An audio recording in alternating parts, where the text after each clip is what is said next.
Hi everyone, my name's Em. I run a little creative company in Cardiff called Emily James Creative Studio. And today I'm going to show you how to make fringe bead earrings. So there's a few different styles I've got here. We're going to do something a bit like this today. I've got half ready because it's quite a long process. So we are going to do the other one of these today. So yeah, if you've not done any beading before, it is so good for your mental health. I love it. You can just switch off and enjoy yourself. And hopefully you will enjoy this as much as I do. So there are a number of different things you can do to start, but I'm going to show you like the full fringe beading, which will start with brick stitch, which is this here. So it's called brick stitch just because of the way the beads sit on top of each other. It looks like a brick pattern. And then we're going to move on to the fringing. But you can also, for a nice easier option, use different elements like wood elements or polymer clay elements or metal elements to just add fringing on to. So it's simpler to start like this, but I'll show you the full process so that you know how to do all of it. So I'm going to show you in these kids beads. Don't worry, this isn't a normal choice for me. It'll just be easier for you to watch while we're doing it. So we're going to start off with our brick stitch, and what I like to do, you can do this or not, it's up to you, but I just find it helps when the beads, so the beads don't slip around so much. So I'm just going to put a stopper bead on, so just thread a bigger bead through. If you're working with these tiny little beads, then I would still use a bigger bead. It just helps a little bit. And then I'm going to wrap it through once, and it just means that's not going to fall off, and it'll hold the rest of your beads in nice and tightly. I'll talk you through the different kinds of beads you can use and the different kinds of thread you can use, but obviously I'm just using a big string here to demonstrate with the larger beads. So all you're going to do is add yourself 2 beads onto your needle and thread them all the way through like so, and then another 2 beads, add them all once. I'm just going to do them in color order because it looks nice. And then what you're going to do with these, and you'll see this is why I show you on bigger beads, because tiny beads makes it really hard to see. You're going to fold them over so you've got a row of 2 and another row of 2 like that. And you're going to bring it up through that first row like so. And then as you pull that, you're going to go back in through the top of the second row like so. And then you should have a nice tight little square. Now don't worry too much if these don't sit super flush. The first set is really difficult. It's even more difficult when you're with the little tiny beads. So what you have to do is persevere for the first row, because it can be a little bit fiddly. But don't worry, it will all straighten itself out. So what you do is you get your next 2 beads on your needle, and then our thread is coming out this end. So we're going to go in at the top end. If we went in this end, the same end the thread came out, just undo what we'd done. So we're going to go through the top end like so. As we pull, it's bringing them around like so. So pull that nice and snug, and then you're going to go in again at the bottom of that row. Okay, so pull that nice and tight. And as you go, it's going to start making these all sit a little bit neater. So again, our next row, and again, so our thread's coming out the top, so we're going to go in the bottom. There we are. Pull that nice and tight, and then coming down. So we're basically going in like a zigzag up and down pattern all the way along that first row. So I'm going to do one more.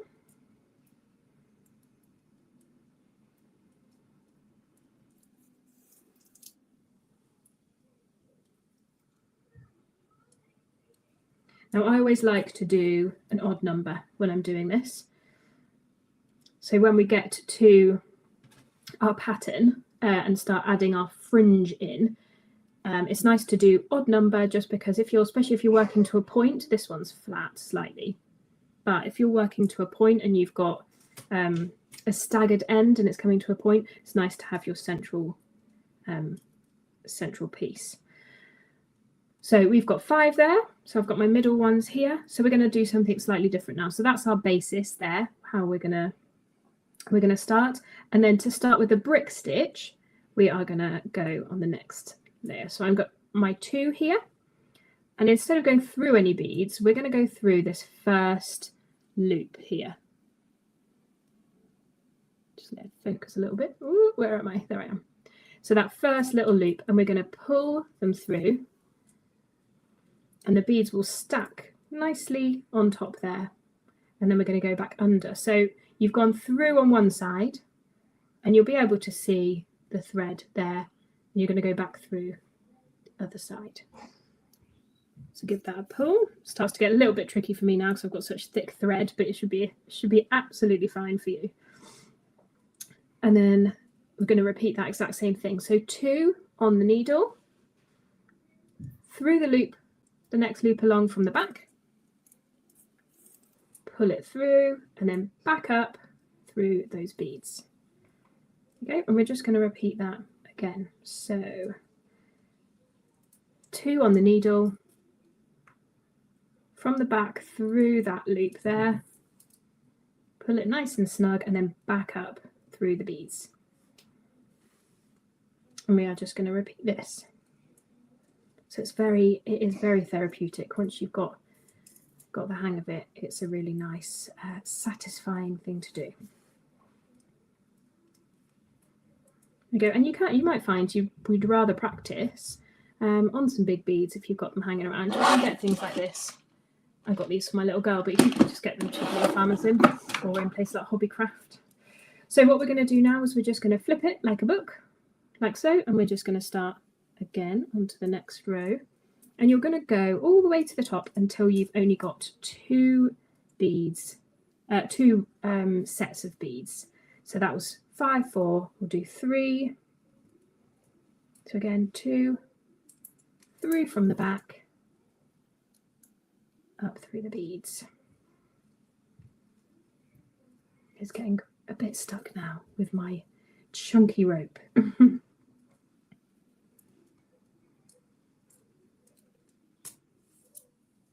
go. Okay, and again, when you get to the end of the row, you are going to flip it like a book. And this is our last row now, so we're going to do exactly the same. To mention, you don't have to do 2 beads. It grows taller. So this is 2 beads tall on each row, but then the one we're going to look at today, this is only 1 bead tall. So it's just different pattern, different design. Completely up to you which you do. I think beginning it's easier if you do 2, just because you've got more beads to hold on to. And when they're really tiny, it is helpful. So I'd recommend starting off with 2 beads tall. So we've got a nice little point here, and then I'm going to show you on our actual size one what we will do. So as I'm moving on to this, I'm going to talk you through the different options for beads and for thread. So what I would recommend is using, this is the thread I've always used. It's a Myuki thread, which is just a brand, but it's basically a nylon thread, and I just find this easier to thread than a normal cotton thread. You can also wax cotton thread, so it's up to you what you prefer. I just find this is a little bit easier. Obviously it's a little bit more expensive, but it does go a long way, so I recommend this, if that helps. There's the all the details on there, but if you just type in Myuki nylon thread, there's different nylon thread brands. I have tried a few. I find a few of them quite slippery, so again, just try what works best for you and see which you like the most. Needles, again, I just like quite a long one, just because you've got quite a few, you can go through more beads, especially when it comes to the last stage when you're doing the fringe, the longer fringe bits. It's nicer if you've got quite a long bead to do that. And then beads, you can use seed beads, or you can use, well, I've totally forgotten the name of them. I have to think what they're called. I've totally blanked on the name, but I use these just plain seed beads. The other beads that, these again are Myuki, but I wouldn't necessarily say any other brand is any different. I use the size 11, and they come in little bags like this, generally 10 grams. And I've got 3 little sizes here. So you can get, I can't remember the name, it's totally gone out of my head. I'll remember it before the end. But there are 2 different kinds of seed beads. So you can get these like squarey ones like this, and you can get the rounded beads like this. Most people will use the square ones. Personally, I just much prefer the rounded ones. And the reason for that is because, as you can see here from these have all used the Delica, that's it, Delica beads. And these have all used the Delica beads. And can you see, as I've stored them, they just look quite straggly and they don't sit as nice. Whereas these have been stored in the exact same way, and these are the rounded normal seed beads. And I just think they fall a lot nicer. It's a controversial opinion, but I just much prefer them. And same with this. They do just fall nicer. But I would say, again, a Delica bead probably would look nice with a pattern like this. Would have looked lovely in Delica beads. You can't see so much of the difference between the beads. So have a try with both and see which you prefer. But yes, my option is always to go for the normal seed beads. So I am just going to thread on here now, and the next thing I'm going to show you how to do is add these lovely little, they're called thread guards, and they are what you can add your earring findings to. So let me just thread this needle.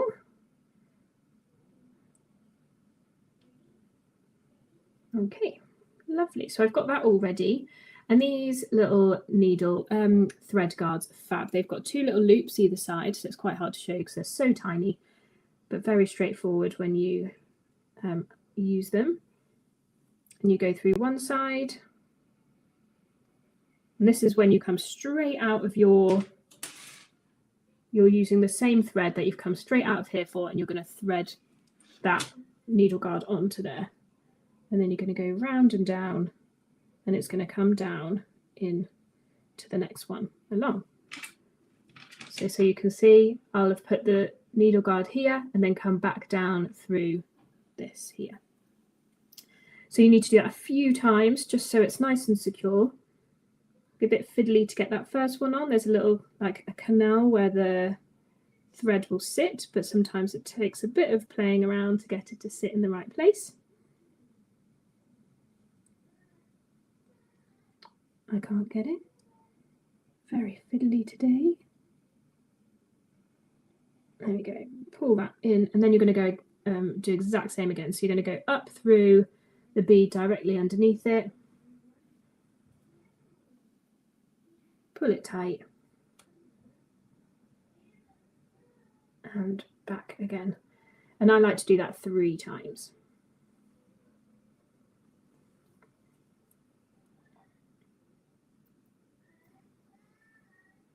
Wonderful. So just to demonstrate on the other one, so you can see I've gone with my needle up through here. I've put my needle guard on and then gone back down here, and then I'm going to loop up through the needle guard, back down, up through the needle guard and back down each time. So your thread at the moment is coming out of this gap here. And then what I'm going to do is work my way with this thread, because I've got plenty of thread left, so I can start my my fringe with this bit of thread. So I'm just going to work my way a couple of beads at a time through until I get all the way down to the bottom.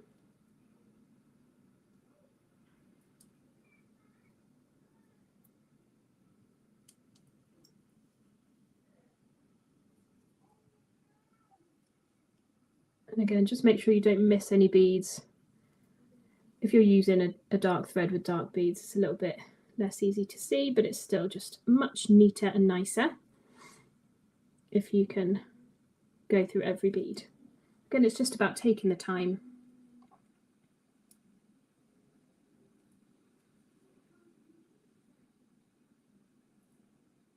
It is quite hard. Typical that I'd choose black to demonstrate when I can't really see what I'm doing.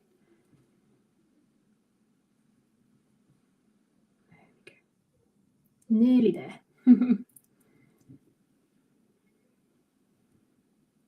Okay, and I'm going to come out right on the end here. So I'm going to come out down here with my thread coming out at the bottom of this bottom yellow one here, ready to start my fringe. Okay, so what you can do, which I've forgotten actually to bring in with me, is use a lighter or a match. You just want to trim these edges nice and close. Got terrible scissors. Let me use my pliers instead. I don't actually own embroidery scissors, so for a beader that's pretty terrible, isn't it? Never mind. I am who I am. Okay, and then what you can do here is just singe the ends, and because it's a nylon thread, it finishes, seals off perfectly, and I tend to just dab it once it's done.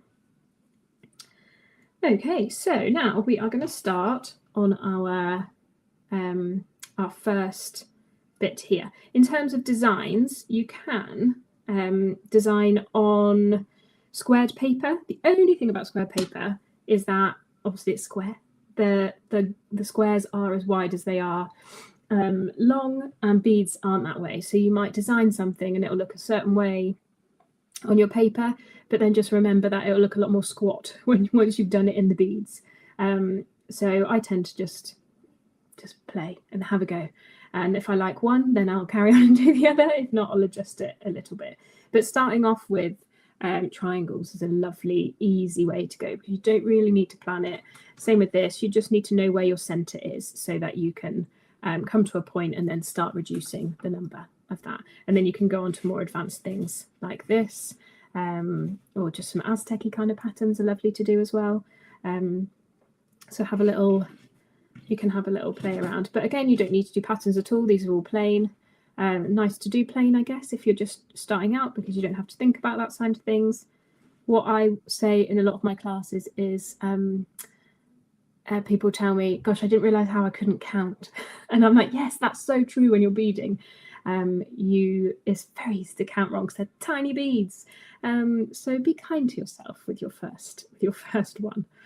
So I'm just, because I've got one already, that's essentially my pattern there. So what I'm going to do here is I've got 2 blue beads.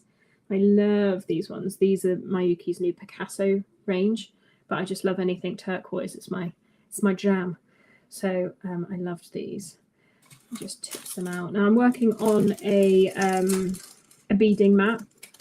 So it's a little bit like felt. It's just a little bit fluffier, but basically stops your beads escaping all over the place. So I highly recommend these. You can buy like little bead boxes, little tubs, but yeah, I recommend not spending too much and just using what you've got around you. One of the girls in my beading class uses like little takeaway sauce containers. They're really little tiny things. They work perfectly. So yeah, again, whenever you can save, don't buy more plastic when there's plastic everywhere around. You know, in the good old days, you could use film canisters. I still have a big bead collection that my granddad picked up for me from a boot market, and loads of them are in the film canisters. So if you've still got any of those knocking around, they're brilliant for beads. Okay, so what I'm going to do here, this row, this is 30, I've counted here, so I've got 2 blue ones on, and then I'm going to count the rest. 2, 3.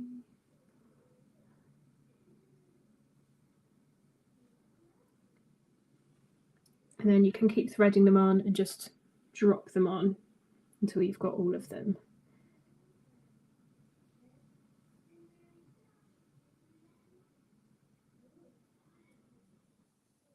Okay, 10 more to go. Tend to only do 10 at a time, otherwise the worst thing in the world is when you lose them all off your needle. You have to start again. 1, 2, 3, 4, 5, 6, 7, 8, 9, 10. Okay, lovely. So I've got 30 beads.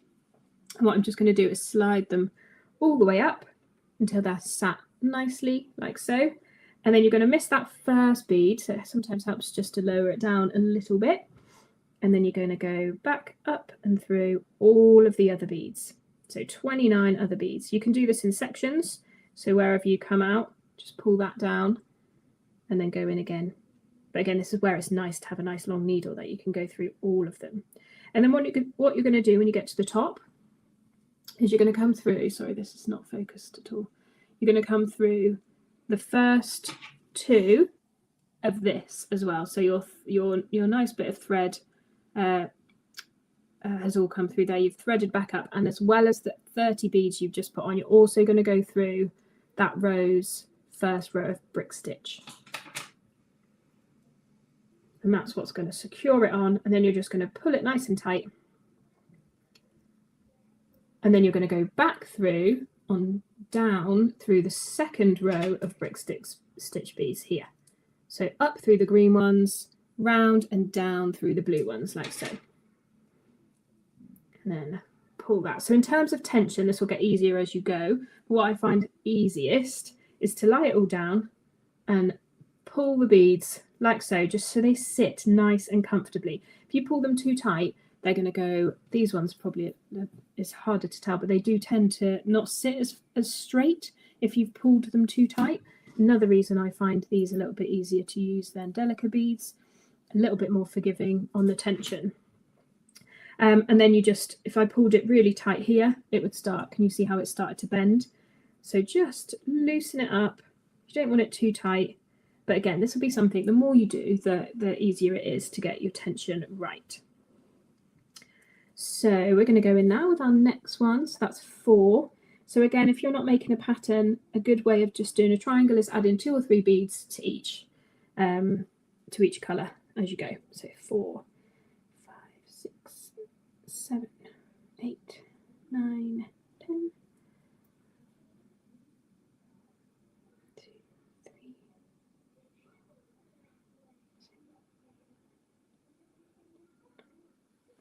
Okay, and 10 more.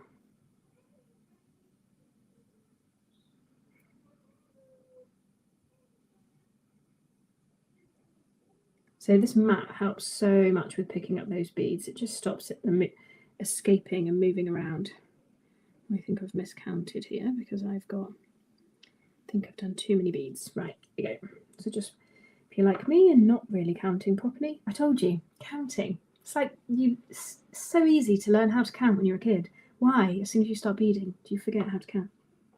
Okay, so we're dropping that first one. We're not going to go around that. If we went up through that one, all these beads would just come straight back off. That essentially acts as our stopper bead. So we're going to go back through here and again through those top 2 beads from that first row of, we're going to go through these ones this time, and then we're going to go up and round and down through the purple ones. And again, lying it flat on the beading mat when you're done, just to get the tension right. And you're going to go again. So I'm going to keep repeating this just so you can watch a few times, and then I'll show you what to do when you get to the end of the thread. You might have found 2, 4, 6 that you had already run out of thread when you'd once you'd added your top piece here. So it's all the same in terms of what you need to do. Whatever stage you're at that you run out of thread, it's the same process each time. So I'll show you that in a moment.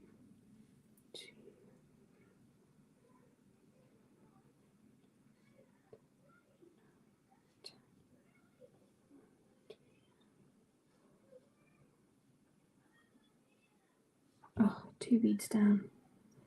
Always the way. I don't like getting too many beads out at a time because getting them back in these things is a nightmare.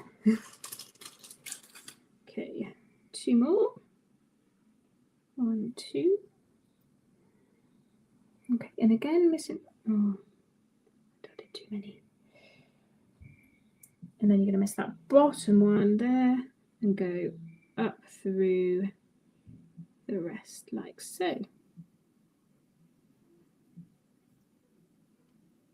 Don't forget, you don't have to go through all of them at the same time.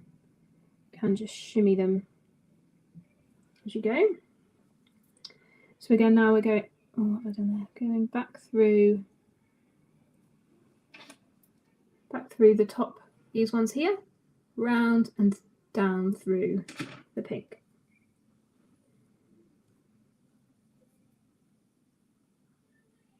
Lovely. Okay.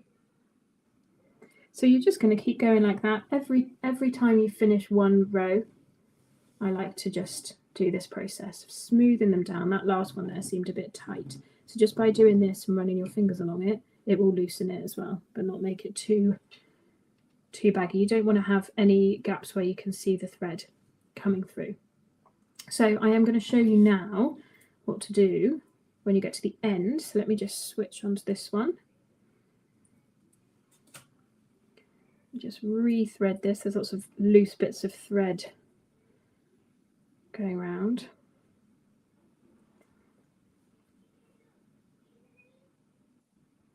Jessie? Etta, could you please get me the lighter out of the drawer in the kitchen, please? Not in the kitchen. I'm going to regret asking my 6-year-old to get a lighter out of the drawer, aren't I? Okay, so what we've done here, we've got to the end. Could you get the lighter out of the drawer? It's green, please. We've got to the end here. And we want to use up this thread. If we cut it now and singed it, it might be okay. But if you're like me and you just chuck your earrings places, then okay, that's perfect. Thank you so much. Okay, out you go and shut the door. Thanks.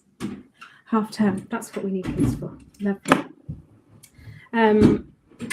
Then we want it just to have a little bit more strength, so we don't want the threads to be undoing and losing all our beads.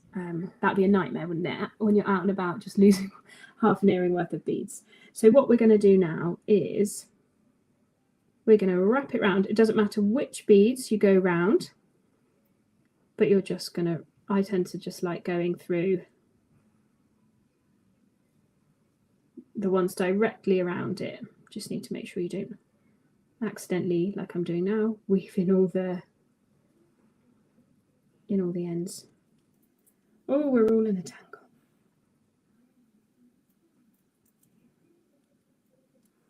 Okay. Oh, I've got myself in a right tangle here. So yeah, just make sure you don't do what I'm doing here and get all the threads loose in there. Right, perfect. Okay, so what I've done here, just so you can see, is I had the loose bit coming out of here and I've just gone round.